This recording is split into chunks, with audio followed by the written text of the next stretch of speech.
আসসালামু আলাইকুম প্রিয় দর্শক, আমি মোহাম্মদ নাজমুল ইসলাম। আজকের প্রতিবেদনটি অত্যন্ত গুরুত্বপূর্ণ হতে যাচ্ছে। নির্বাচনী দায়িত্বে এবার সশস্ত্র বাহিনী ক্ষমতা বাড়ানোর কথা ভাবছে নির্বাচন কমিশন। এর মানে কি? এটি কি ভোটারদের নিরাপত্তা নিশ্চিত করবে নাকি অন্য কোনো ইঙ্গিত দিচ্ছে? চলুন বিস্তারিত জেনে নেই। শুরু থেকে শেষ পর্যন্ত আমাদের সাথেই থাকুন। নির্বাচন সংক্রান্ত আইন গণপ্রতিনিধিত্ব আদেশ আরপিওতে আইন প্রয়োগকারী সংস্থার সংজ্ঞায় সেনা, নৌ এবং বিমান বাহিনী যুক্ত করার প্রস্তাব চূড়ান্ত করেছে নির্বাচন কমিশন।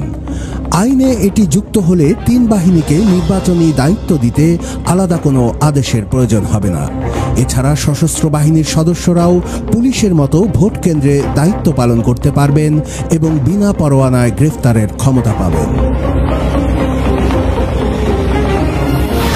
11 আগস্ট সোমবার ইসির বৈঠকে আরপিও সংশোধনের প্রস্তাব অনুমোদন করা হয়।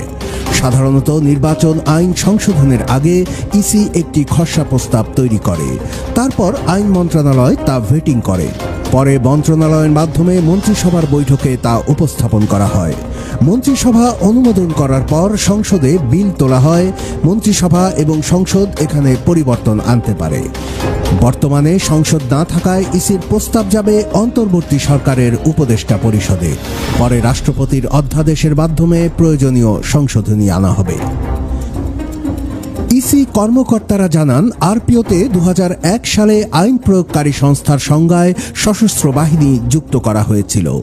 এই বিধান 2008 সাল পর্যন্ত ছিল। পরবর্তীতে আওয়ামী লীগ সরকারের আমলে 2009 সালে এটি বাদ দেওয়া হয়। আইনে সশস্ত্র বাহিনী সংজ্ঞাভুক্ত না থাকলে নির্বাচনে সেনা মোতায়েনের বাধ্যবাধকতা থাকে না। বিদ্যমান আইনে আইন প্রয়োগকারী সংস্থা হিসেবে পুলিশ বাহিনী, armed police battalion, rapid action battalion, Ansar বাহিনী, battalion Ansar, border guard Bangladesh এবং কোস্ট গার্ড বাহিনীকে সংজ্ঞায়িত করা হয়েছে।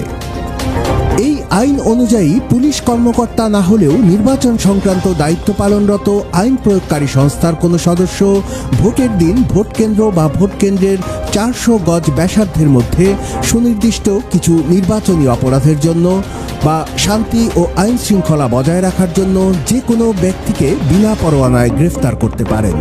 ইসি যেভাবে প্রস্তাব তৈরি করেছে সেভাবে আইনে সংশোধন এলে সশস্ত্র বাহিনীও নির্বাচনের সময় এসব ক্ষমতা পাবে।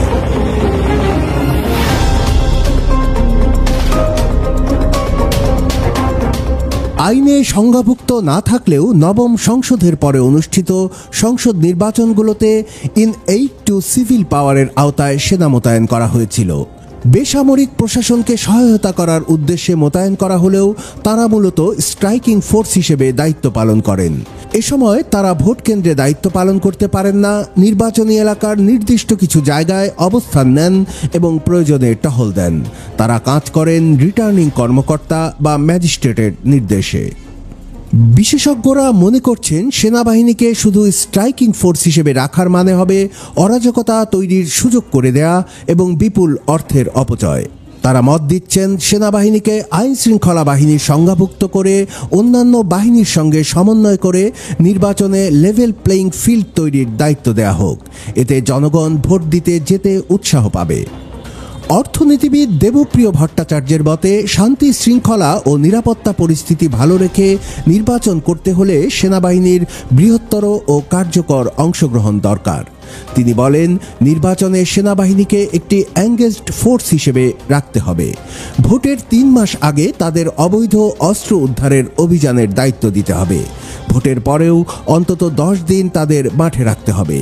আইন শৃঙ্খলা পরিস্থিতি নিয়ে স্থানীয়ভাবে যে সমন্বয় কমিটি হবে সেখানেও সেনাবাহিনীকে রাখা হবে বলে আশা প্রকাশ করেন তিনি। 2024 সালের নির্বাচনে 13 দিন মাঠে ছিল সেনাবাহিনী।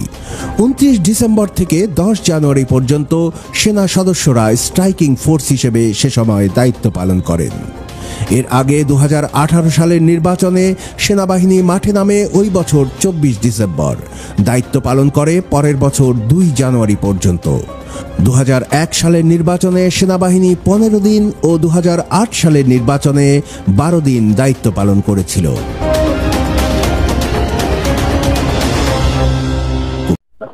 প্রিয় দর্শক, আমি মোহাম্মদ নাজমুল ইসলাম বলছি। আপনার মতামত আমাদের জন্য গুরুত্বপূর্ণ। সশস্ত্র বাহিনী ক্ষমতা বাড়ানো কি সঠিক পদক্ষেপ, নাকি গণতন্ত্রের জন্য একটি হুমকি হতে পারে? কমেন্টে জানাতে বলবেন না। ভিডিওটি ভালো লাগলে লাইক, কমেন্ট, শেয়ার এবং অবশ্যই সাবস্ক্রাইব করুন। পরবর্তী প্রতিবেদন পর্যন্ত সুস্থ থাকুন, নিরাপদে থাকুন। আল্লাহ হাফেজ।